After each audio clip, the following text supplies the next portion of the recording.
Good evening, America, and welcome to the Wednesday edition of Just the News, No Noise. I'm your host, John Solomon, reporting to you, as always, from the nation's capital, Washington, D.C., where we are T-minus 27 hours and counting. In exactly 27 hours, President Trump is preparing to deliver a primetime national address to the American people. These are rare.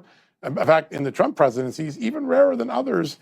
It's a big moment. Meanwhile, we have a sense of where Todd Blanche's nomination for Attorney General is going to go. There were some pretty big hearings and some pretty big fireworks. The first involved acting Attorney General Todd Blanche making the case why he should be the permanent appointment to Attorney General. He was in front of the Senate, and he has shown a lot of questions answered today. But there's a few moments where Democrats literally just embarrassed themselves. Everybody should go take a look at Senator Marino's questioning of him. It literally created one of the most awkward moments I've ever seen in a confirmation hearing. But the Attorney General focused on the facts. Murders are way down. Violent crime is way down. Those missing children are being found. They're getting rid of human trafficking. They're ending the gangs. He went methodically through every project from Memphis, Tennessee to Washington, D.C., and everywhere in between to show what the Attorney General has done as an acting Attorney General with the FBI by his side. He also took questions today about former Special Prosecutor Jack Smith and that explosive story we mentioned to you last night here on this show. His team did read messages from senators and congressmen, and he said that the Justice Department is now investigating the investigator, the prosecutor. We're going to have more on that with our first guest in just a few minutes, Senator Ron Johnson, the chairman of the Permanent Subcommittee on Investigations. But first, I want to turn to the war in Iran. U.S. Central Command confirmed that they launched a second round of strikes earlier today. So in the last 24 hours, 2 consecutive strikes, daytime strikes for the first time we've seen, all of these aimed at further degrading Iran's capability to attack vessels in the Strait of Hormuz. My co-host Amanda Head has more on what the president may do next with regarding to Iran. Amanda, what are you hearing?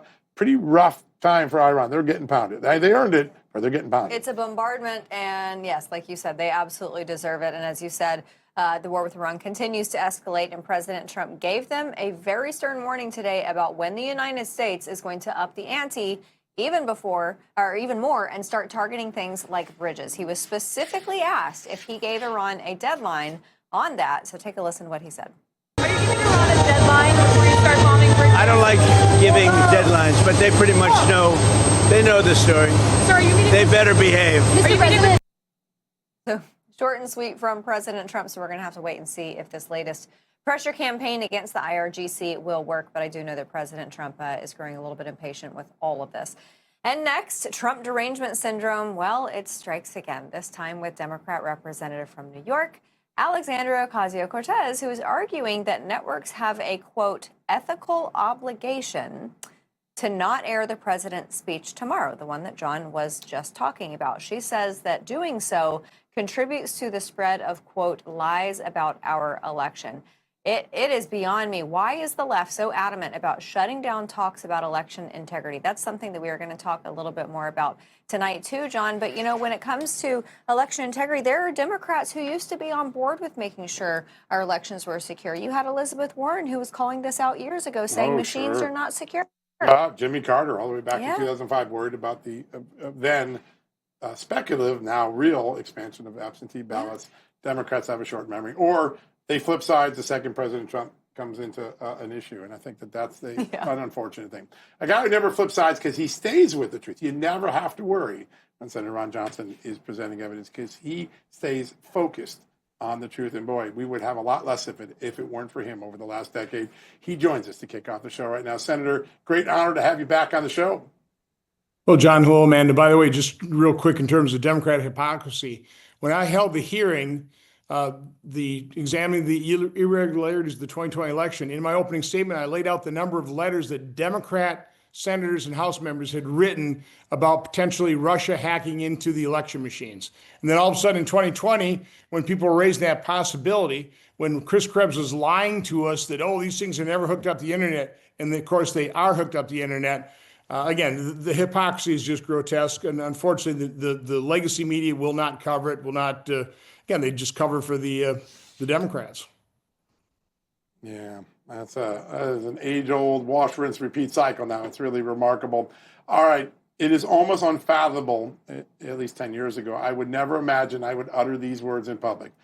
A Justice Department special prosecutor took the private text messages of 44 members of Congress, not following the procedures, allegedly, from the evidence that you provided us, sir, to protect the constitutional separation of powers. You made this possible. You and Senator Grassley made this possible.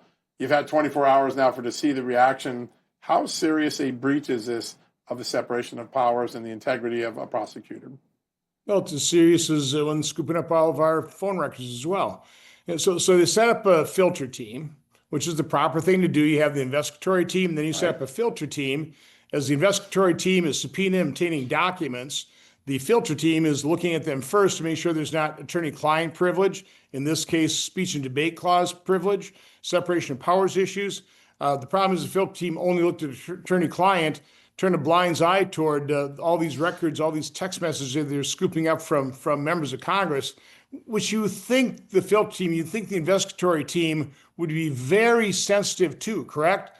That's if they were following the rules, whether if they cared at all about following Justice Department procedures in this case, which obviously Jack Smith could care less. He's a political hack. He a violator of the Constitution, probably violator of the law. We'll see whether he purged himself to Congress and when he said, "Oh, we never looked at anything like text messages." So again, this will have to be adjudicated as well. But I appreciate the fact that the Justice Department, the FBI, is turning some of these records over to us, even while they're trying to mount a prosecution against people like Jack Smith. Yes, sir. Well, and I think a lot of us remember watching that hearing, and there's a lot of distance between what the truth is and what he answered. So if it is determined that those two things are diametrically opposed, is it then Congress's job to refer him for criminal proceedings? What happens then? What do you anticipate will happen? Because you've got folks like John Bolton who are pleading guilty. Seems like some people are getting the indication that this administration is serious. Well, I believe that testimony was probably before the Judiciary Committee in the House.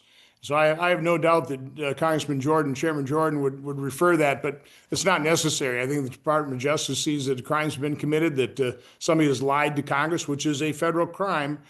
They could prosecute that without that referral, I would imagine.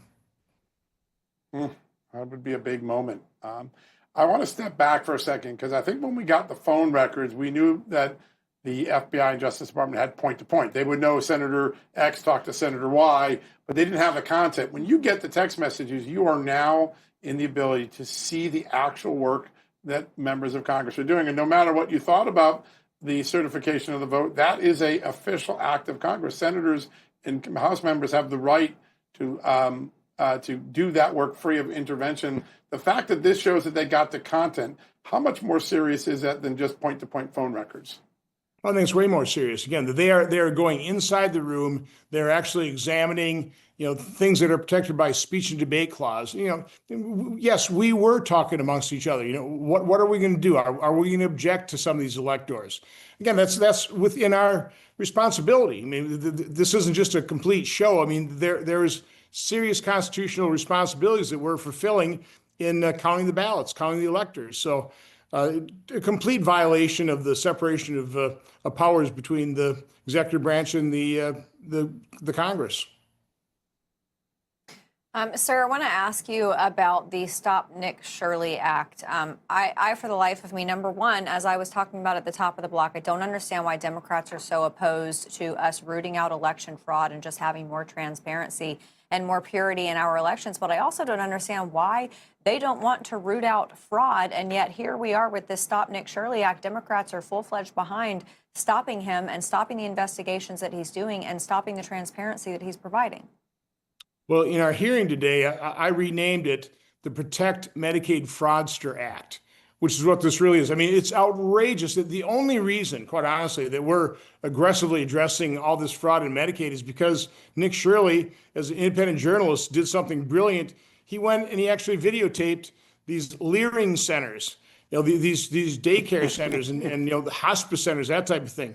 I mean, got to pin a medal on the guy's back, but in California, no, they're trying to criminalize that type of activity to protect Medicaid fraudsters, the people that are literally stealing taxpayer money, making less money available to people who actually deserve it and need it. So no, this is absolutely outrageous. What was as outrageous in our Senate hearing, and I give Chairman Paul a lot of credit for holding this hearing. Nick Shirley, James O'Keefe, the witness from Pogo, good witnesses. Only one Democrat showed up, and that was Ranking Member Peters, mainly to denigrate Nick Shirley's efforts. And then he left. Yep. Not one Democrat asked questions. They're completely incurious about fraud and what we could do to prevent it. And of course, the estimates are somewhere between $250 billion and $1 trillion a year per year of fraud out of our $7 trillion a year budget. If you can't be interested in that, it just shows Democrats want to spend money. They could care less that we're mortgaging our children's future. They could care less that fraud is rampant. It's just amazing. So I want to go through the larger picture that we're beginning to see. You have done so much work to connect various things together because, they come out piecemeal. But at the end of the day, the Justice Department, the FBI, and Intelligence can be started on, we're going to try to pretend, even though there's no evidence of it, that Donald Trump's a stooge of Russia and Vladimir Putin. And then when you finally got that blown up in 2018 and 19 with the Mueller report and the other things, the first signs of Joe Biden and his family were running a crooked operation overseas, compliments of Hunter Biden begin. And then all of a sudden, the Intelligence Committee flips and does the protection racket, which is we're going to protect the people from the truth that Hunter Biden was doing these things in China or Ukraine, and people are then censored. We move from besmirching a presidential candidate to censoring Americans to find out another one had a legal and ethical problem. Have we done anything to make a dent in the ability of the intelligence and law enforcement community to stop this behavior going forward? It's difficult. I mean, you have deep state actors. Yeah. They're generally of the left. They support Democrats. They are opposed to Republicans. They'll do everything they can to sabotage President Trump and his appointees from doing their job. They look at a Republican administration and just basically say, this too shall pass. We'll wait him out. We'll sabotage the efforts. We don't agree with them. So it's a real problem. That's why Republicans have to keep winning the presidency time and time again, or else the radical left just come right back. They've already got their actors in there, and they'll just carry on their merry ways, destroying this country. Yeah, well. Before we let you go, sir, how many more terms would it take to actually root this out? Does it mean another 8 years by another Republican president and then maybe another 8 years after that? Yeah, I think so. When we're talking about fraud, one of my points made is, I've been supportive of inspector generals and GAO, but it just hasn't worked. You pass all these laws, whistleblower protection, and then the agencies completely ignore it, and whistleblowers still get retaliated against. What you need is basic private sector controls, like DOGE was implemented in the Treasury Department. Have a payment code associated to every payment, so we at least know that it's justified. I mean, they're just basic things. Chairman Paul did a pretty good job of rattling off all the things the private sector does. Did. I mean, credit card companies, within seconds, determine this could be a fraudulent transaction. Why can't we do that in government? Well, it's because, quite honestly, Democrats don't want that kind of control in there. They want to just throw money, ship money out the door, send it to states. States have no skin in the game. Politicians in the states love to provide benefits to their constituents. They love hey, we've increased the number of people on Medicaid by X percent. They don't care whether they're eligible or not. They don't care that we're mortgaging our kids' future. So you have to institute those basic controls. States have to have skin in the game. You cannot just block grant federal money to the states because they won't control it. Senator, 35 years ago, I came to this town. I met a wily Wisconsin senator named Bill Proxmire. And he said to me, if you want to stop the corruption in government, just cut it in half. It'll save the taxpayers and you won't have as much corruption. I've never forgotten that line. You're the only other Wisconsin senator I can ever remember who has said the same thing. Such a great honor to have you on the show, my friend. And Bill Proxmire was a Democrat. Where are the Bill Proxmire Democrats? God, I would love a Bill Proxmire in the Senate as a colleague. I would love Bill Proxmire. Amen to that. He was an amazing guy. Sir, thank you so much for being with us. What a great honor. All right, folks, quick commercial break. We're going to try to turn this around quickly because I don't want to lose Congresswoman Claudia Tenney. She's got to go do a House floor vote. We're going to try to squeeze her in right after the commercial break.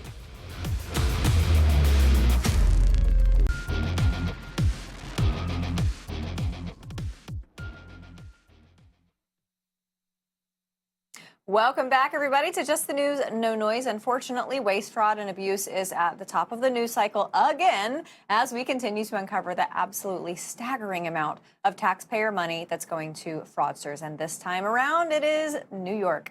That's the subject this time. For example, Nick Shirley recently uncovered what he says is over $190 million in medical fraud in that state. So joining us now to talk about that, what we can do to finally bring this problem under control, and a whole lot more, New York Congresswoman Claudia Tenney. Congresswoman, thanks so much for being here.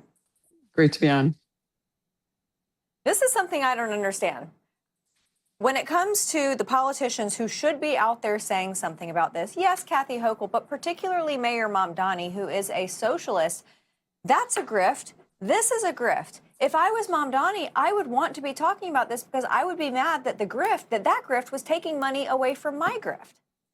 You know, they just don't care because they have no respect for the taxpayers. They just think it's an endless pit. They think millionaires and billionaires are greedy, evil people, and they don't understand every time they try to tax the rich, they end up taxing more people out of the state, including people that are, you know, lower and middle class, and even like, you know, sort of the upper middle class. Like they just all stratifications leave. I mean, people that are on pensions are leaving New York State. They're headed to Florida and Texas and places where they can, you know, their dollar goes further because it's so expensive to live in New York and there's no respect. That's you have all this fraud, abuse, and waste. I remember when I first met Nick Shirley, it was so funny because the day I met him, I had just gotten my quality leering sweatshirt the day before. So I was able to wear it when I saw him at our little event with him with the Republican Study Committee. And I said, you know, when you're done with Minnesota, you're going to come to New York and you're going to say, oh my God, this makes Minnesota look like slackers. And he's proving that to be true. How important is it that the Labor Department deployed a special team to get to the bottom of some of this today? And also to have the FBI and other people? It seems like multiple different agencies are on the ground. And for the first time in the last few weeks, I've seen announcements that we stopped payments before we were defrauded. Normally, it's always, we got defrauded and we'll prosecute someone, but we're actually stopping money. How important is that mind shift to this project? Well, it's very important. And you look at just a state like New York, where you're losing about $2 million or more a day to fraudulent uninsurance claims or claims that are improper. And think there's a couple aspects of unemployment insurance. You're paying out fraudulent or improper claims to employees who are making improper claims. But then at the same time, you're also taking that unemployment insurance that is being paid by all these overly beleaguered New York State employers who are paying the insurance, they're paying for their employees, they're paying, you know, regulations at the highest rate in the least friendly state in terms of business friendliness, you know, all those things. And I'm in a, you know, our family business, we're in our 80th year. So you take all that and then New York allowed all these improper claims on unemployment insurance to go through. And guess who paid for it? The employers, the good people, the people that did their job, the people that didn't defraud anyone, the people that were doing the work. And like our business and others, we had to pay to make up for the fraud that New York wasn't properly providing oversight over during a lot from COVID, but continuing. And so this is really unfair to employers. And many of them are probably, you know, like, why should we stay here? There's no oversight. There's no respect for us. You know, and another thing that's important that what Nick Shirley's uncovering, what I also uncovered, you know, with this fraud that was in LA County with home care, is that these defraudsters are coming in from foreign countries in many cases, in most cases. You know, it was a Russian organized crime group that took the money in LA County right under the nose of Gavin Newsom. And guess what? That money gets out. It's in probably a Swiss bank account somewhere, it's gone, and we can never get that. You know, this is why it's so important that you do it first. You freeze the ability of this money to go out and then find out where all this is going. Now, I know that upsets the Democrats and Kathy Hochul, who run everything in New York State, but they've allowed so much of our taxpayer money to be squandered. You know, we've got to fight this. They have the worst error rates. They have the worst, you know, recovery rates of the whole country. And President Trump's task force and J.D. Vance's task force have come in and seen this. And so it's time that we hold them accountable. It's time that we freeze the money and say, what are you doing? Get your act in order. And by the way, they even you know, subpoenaed and arrested the head of Medicaid. So, I mean, and our Medicaid, what, bigger than every other state in the entire nation? You could put our per capita rate, California and Texas together, and New York is still eclipsing that by a long way. There's a lot going wrong here in New York, and I think the federal government really cracking down on them is important. So after we freeze the bank accounts, which are absolutely spot on, that is the most essential aspect to all this. But after we do that, and there of course would have to be some type of patchwork mechanism to make sure that essential services were not interrupted. But is it time to do something drastic like shut down all of these vendors, especially in those sectors that are so rife with fraud, and have everyone reapply for their licenses and their certification? I think that would actually be a good idea because you would find out that most of these people aren't even qualified to do the job they're claiming they're doing. I mean, just look at what Nick Shirley did, just that one adult daycare center, 13 million and thousands Yeah. and thousands of customers. I mean, they didn't even have, I mean, they had a handful, maybe at the most 100 seniors coming in, and yet there were thousands and $13 million coming in. This is back to the old days of New York State. I remember when I used to, work in the state assembly, and they'd have this money going out, and my goodness, it looks like small potatoes compared to Medicaid and everything else. But they would have these small, these member items, they call them, go out, and the member items, you'd be like $1 million going to some entity, and you'd go down and find it in Brooklyn. You open the door, and it was a broom closet. And so those days, there has to be accountability there. That's actually small potatoes when you look at just the scale of Medicaid, of unemployment insurance, and what happened, because of COVID, and also a lack of oversight, and also a lack of oversight over who's coming into our country, who's coming across the border. There's no vetting. We don't know who these people are, and they're getting certified without having to prove that they're actually running a legitimate business. So yes, Amanda, I think certification, recertifying and resubmitting your application is part of the process. Pretty amazing. All right, I want to pivot to something closer to home in Washington, and that is that we now have evidence, compliments of Senators Johnson and Grassi, that 44 members of Congress had their text messages read by prosecutors. There's concern that they didn't follow the normal filter procedures. They set them up, but then didn't follow them, began looking at them without that. Congress is supposed to be able to do its work free from intrusion from other branches of government. Your thoughts on what we've learned so far, and how do we correct this? How do we make sure future members of Congress, future senators, don't feel like the government's spying on them for no good reason? This is incredible. I've actually heard this from people who worked at DOD before about just the fact that metadata and other things were being looked at or could be accessed and looked at without getting any kind of consent or any kind of probable cause to go into a member of Congress's cell phone or other device. So, I mean, I think looking into it, I know you just had Senator Ron Johnson on. I mean, this is just, reprehensible that, not only just members of Congress, but anyone, you can go in and do that without getting any kind of proof or probable cause. It's clearly a Fourth Amendment issue. And so, we have to enforce that. And we have to actually go in and find out who it is, what it is. Is it Jack Smith, and who else was involved? Who else is in DOD doing that? Look, I serve on the Intelligence Committee, and the Intelligence Committee, we are there to provide oversight over the intelligence community. And we find that, there's a lot of times when I'd like to get better answers out of the people in the IC community, but we don't. And so now is the time for us to exercise our oversight. And I think that this is a good place to start, especially when they're spying on members of Congress and, probably texts that don't even matter. But I know, as Ron Johnson indicated, these are texts that, were part of our speech and debate clause protections as well. Yeah. Well, Congresswoman, Democrats are not in power right now, but inevitably at some point you are going to have Democrats who are the heads of all of these congressional committees, including the ones whose expertise is investigating. I have to think the Democrats would be concerned for their own effectiveness, that they're not getting spied on. And yet, I mean, from what I can tell from the outside, it doesn't look like they are too supportive of putting protections like the ones you suggested in place. Yeah. Well, heaven forbid they take over power, because right now they are being driven by the far left, the Marxist, authoritarian type people, and they don't really care. The media, the legacy media, they don't hold them accountable when they selectively prosecute. And we've tried to, we've seen this, throughout the Biden administration, even during the Obama administration, so many things that you and John have uncovered over the years, all these, groundbreaking discoveries of malicious prosecution. We have that, not just in the federal government, we have it in the state government as well, with Letitia James, who's obsessed with destroying President Trump and anyone affiliated with him. And you have that same type of mentality coming out of the Obama administration and into the Biden administration. Yeah, so remarkable. All right, I want to turn for a second to intelligence. We're in a moment now where threat levels are high. Iran war, we're now seeing more and more people thinking that drones could be in a terror attack here. We had a plot at the UFC 250 to deploy drones. When you look at the landscape of the threats we face on our homeland and abroad, what are the things that you think we most need to know about as Americans and to start to fortify against that maybe we haven't been thinking about?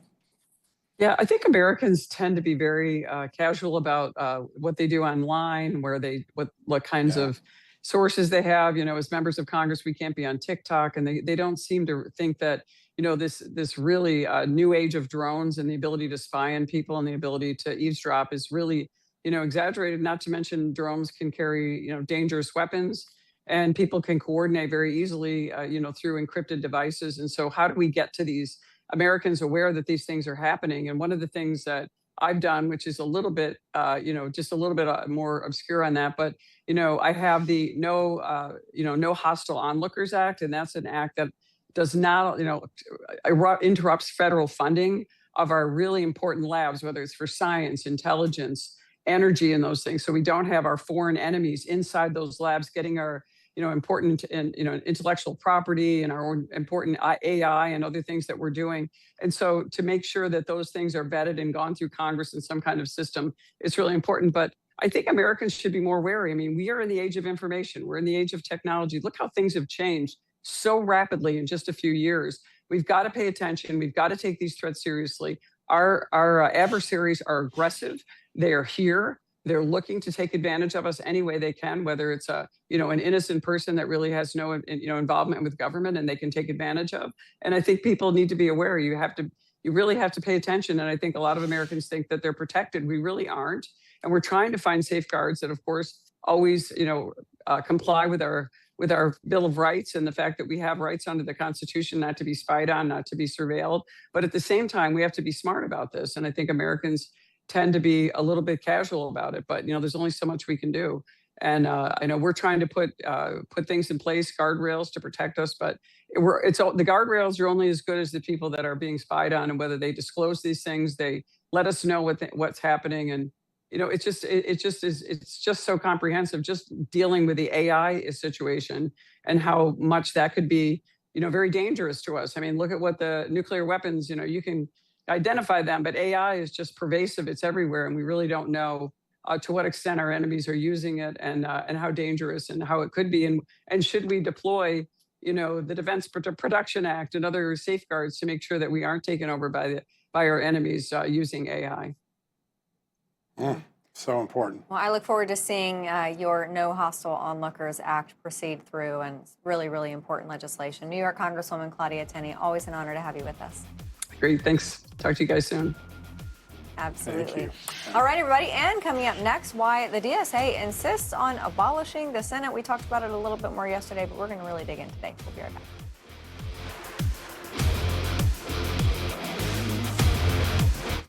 Hey folks, I got a movie recommendation for you. Hidden War, now streaming on Angel, takes viewers inside one of the most important fights happening in the world today, the battle against child trafficking. The documentary follows Tim Ballard and his team as an investigation that begins in war-torn Ukraine uncovers a trafficking network stretching across continents in pursuit of the people responsible. And this isn't a dramatization. It's the real thing. It's built on raw footage. You'll see undercover operations, real rescue missions, traffickers being brought to justice, and children being given a chance at a better future. And while the subject matter is difficult, this ultimately is a hopeful film. It's about proving that even in some of the darkest places on earth, light can be restored. It's notable that Angel is willing to distribute films about subjects many major studios seem reluctant to touch directly. If you saw The Sound of Freedom, this is very much a continuation of that conversation. If you want to watch something that goes beyond entertainment and shines a light on a very real global crisis, start streaming Hidden War on Angel today. Go to angel.com/JS and watch now. That's angel.com/JS. Go watch it today.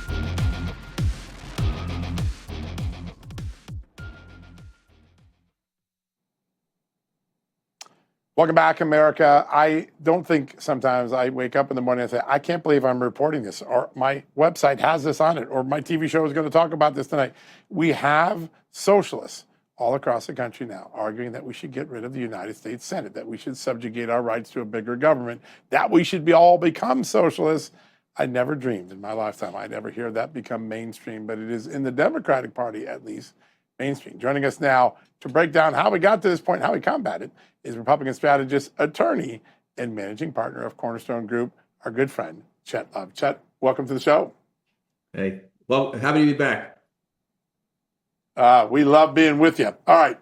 The DSA, the Democratic Socialist Association of America, they are essentially ready to get rid of the Senate because it was for rich people. Is that what they're telling us? Yes, that's exactly what we're seeing going on around this country, is that we have Americans that are so fed up with what's going on that they're turning to socialism. But here's the one thing that I would say to most people at home who are watching, who are really scared about this. The reality is most people who are voting for the Mandamis, they have no idea what the Democratic Socialists of America are actually trying to do. They don't understand this mischievous globalist agenda where they're not putting America's first, they're putting their communist ideals first. What most Americans really care about is, how do I pay my bills?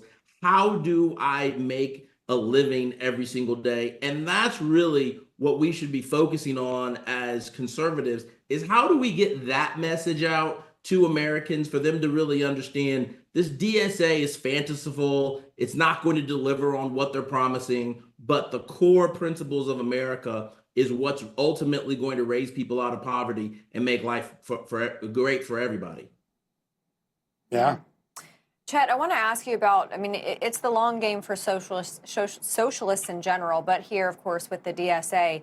And one of the things that they've talked about in New York is, capping rent prices. But you look at the chain reaction that creates, where people who, the landlords who own these apartments and condos, they can't keep them up because they're not being able to pay for that via the rent.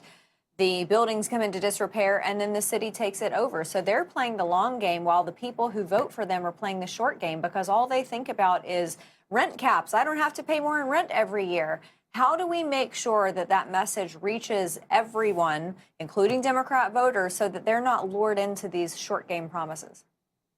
I think that's a great thing to point out to most people, is that, again, a lot of these promises are lies, and it's really unfair to the American people. This conversation around freezing rents, this idea that we're simply going to be able to provide services like healthcare to everybody in this country for free, are just fanciful ideas that don't exist. There's nowhere in the world where this stuff is actually working. And the idea that we're going to bring it to New York or bring it to Colorado is just a failure. And I'll harken back to the 1960s, where you had the SDS, which was another democratic socialist movement that was going around with these same ideas. What was the ultimate result? We had Weather Underground. You had a bunch of anarchists running around in this country, and the silent majority rose up in the 70s, said enough is enough. Let's get back to logical principles. And we fought and we kept America back on track. And I think essentially we're going to have the same situation here, where Americans are going to say enough is enough.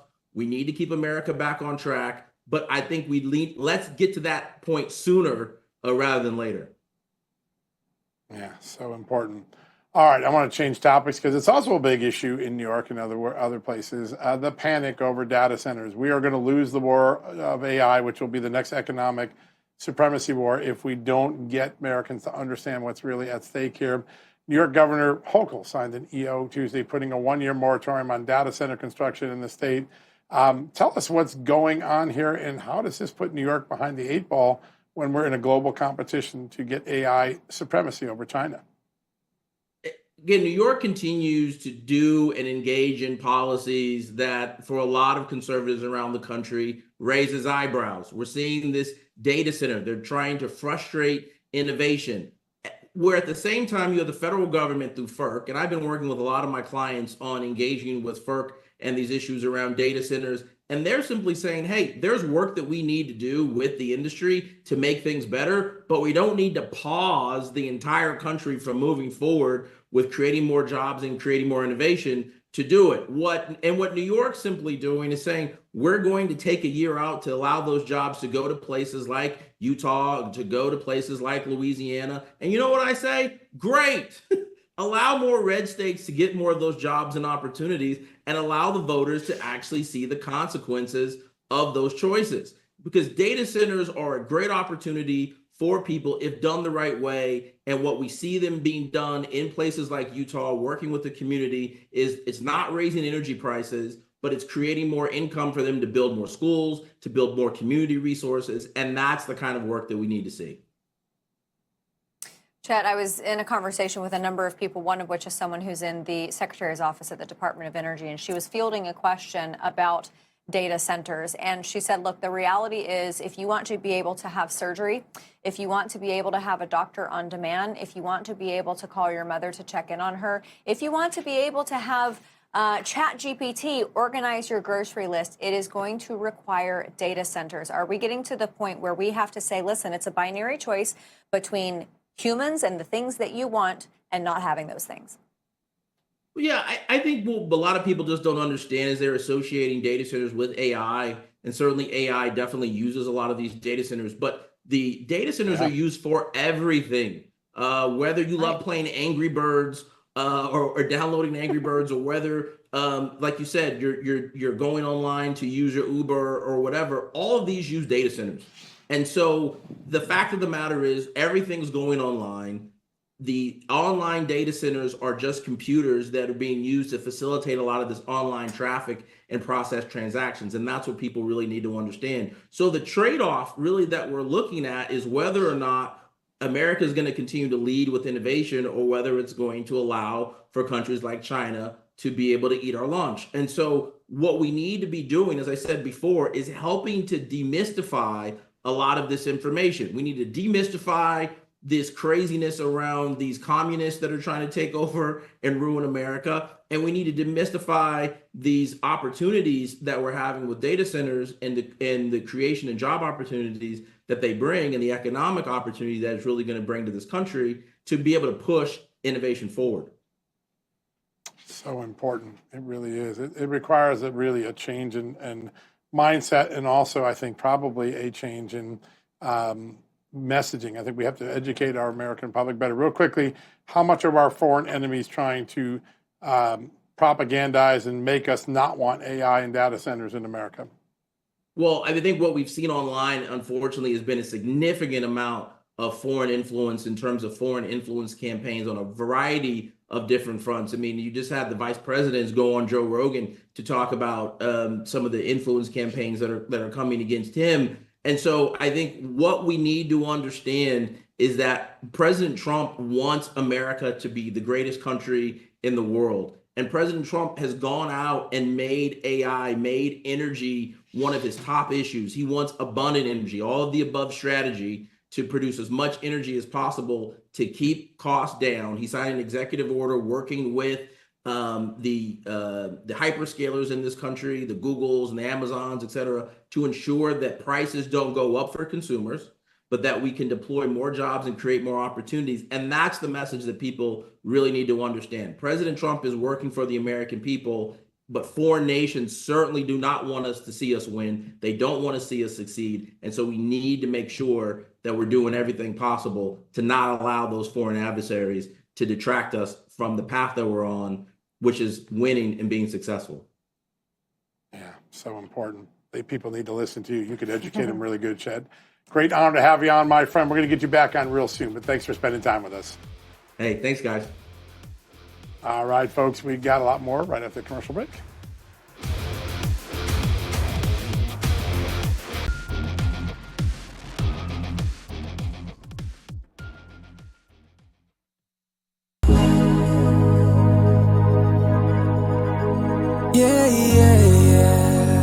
The world is full of fables, from Big Pharma's lies to gender confusion, atheism, and the fake news media. Enough is enough. From Real America's Music comes the powerful new single, Fables by DVS 7.0 and Brett Rayo. This bold anthem exposes the lies of the enemy while pointing people to the life-changing truth of Jesus Christ. Download Fables right now by scanning the QR code on your screen or search Fables on iTunes. Let's make this song #1. No playing games, get off the fence. Let the truth change your countenance. Freedom from chains and bondages that had you a slave too long. Yeah, the trials did seem mountainous, but in Christ I put my confidence. With a little faith you can move continents. Keep your mind on heaven and truth prominent. Hey, yeah.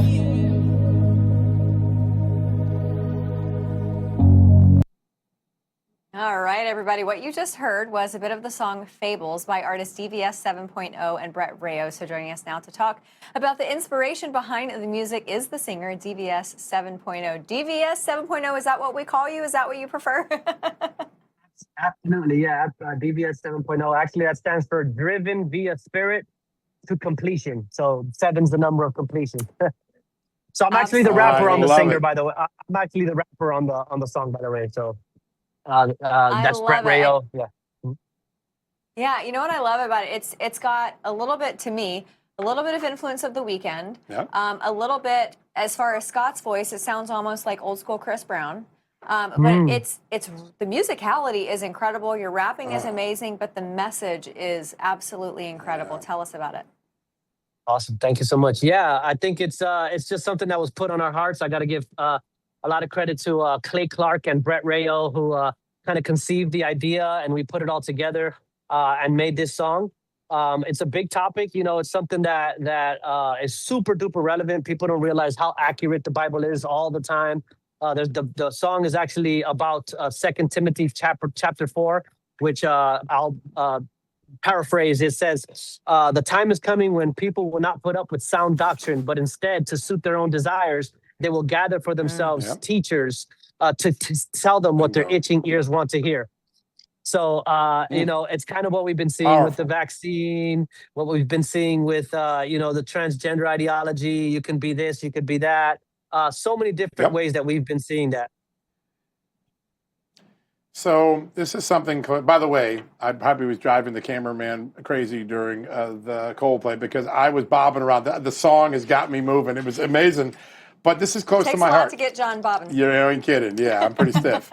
At the end of the day, though, I say that I've been talking about this the last couple of years. We are in a war in truth in America. They are trying to destroy truth. And our country was built on the word truth. And our founding documents, we said we find these truths to be self-evident.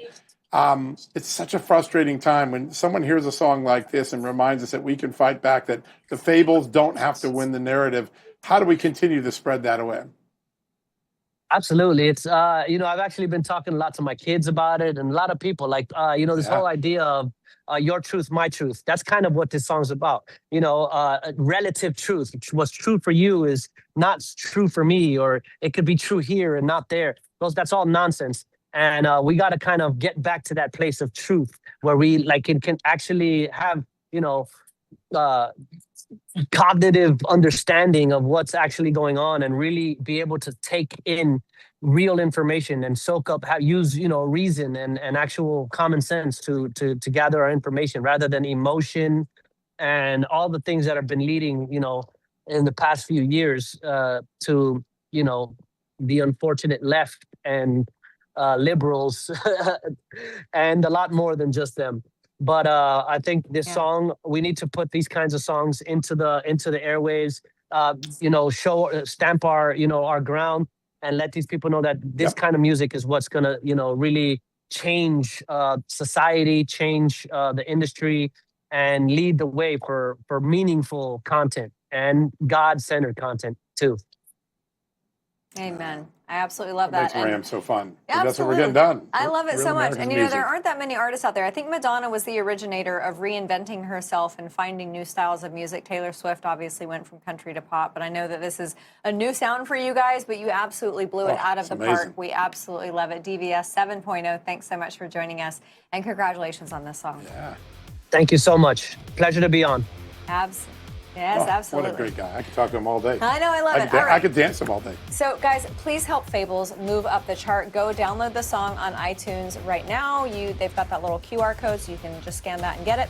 And before we go to break, we just want to remind you all that tomorrow, Real America's Voice is going to be airing a very special and exclusive interview between Javier Negre and acting Venezuelan President Delcy Rodriguez at 3 p.m. Eastern. You're not going to want to miss what they cover in this very special hour-long sit-down. So that's tomorrow at 3 p.m. Eastern. More for you after this break.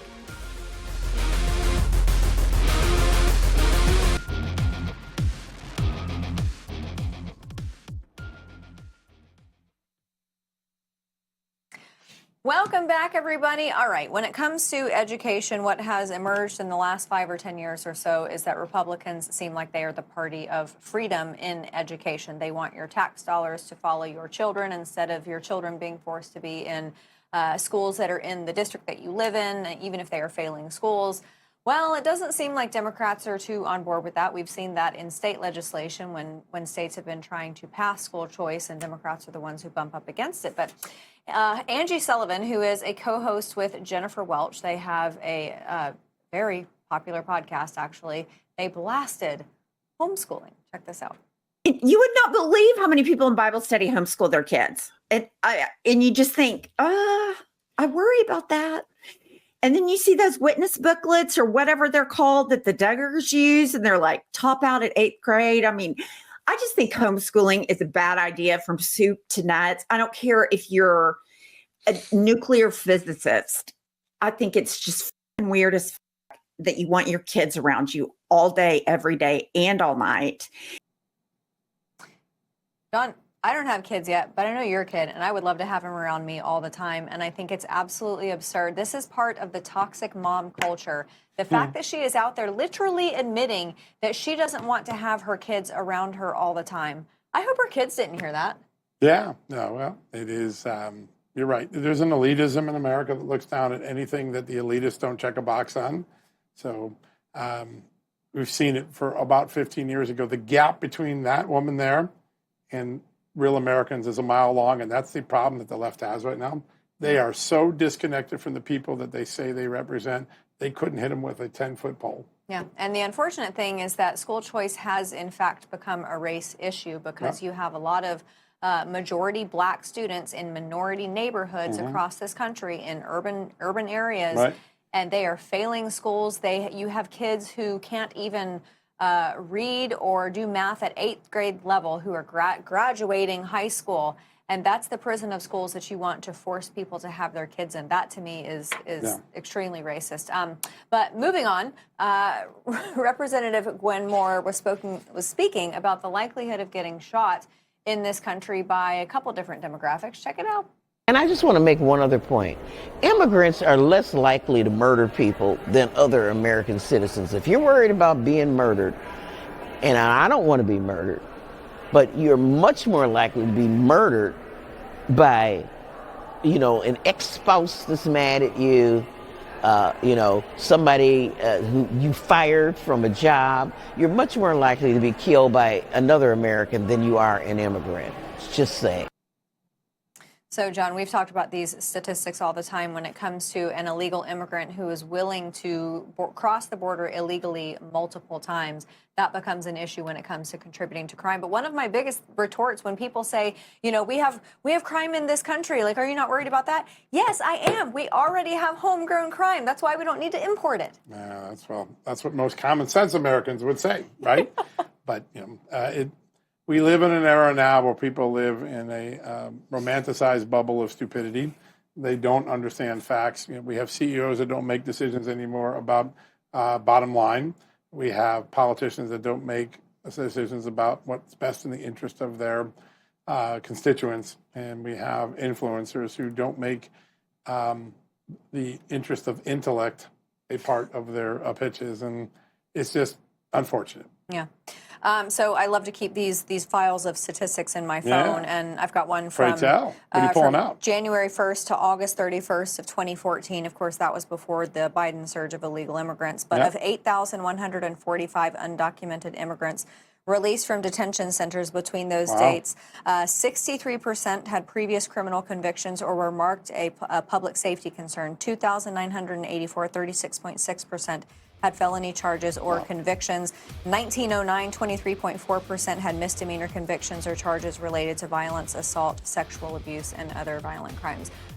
Those aren't great numbers, and they certainly very, very aggressively push up against what that Congresswoman had to say. In one fashion crime, I'm wearing a pink tie. Hey, on Wednesdays we wear pink. I feel like a traitor to my generation admitting that I've actually never seen the movie Mean Girls. She bought the tie for me. It's because of the youngsters in our office. They made us do it. All right, everybody, have a great night. We'll see you tomorrow.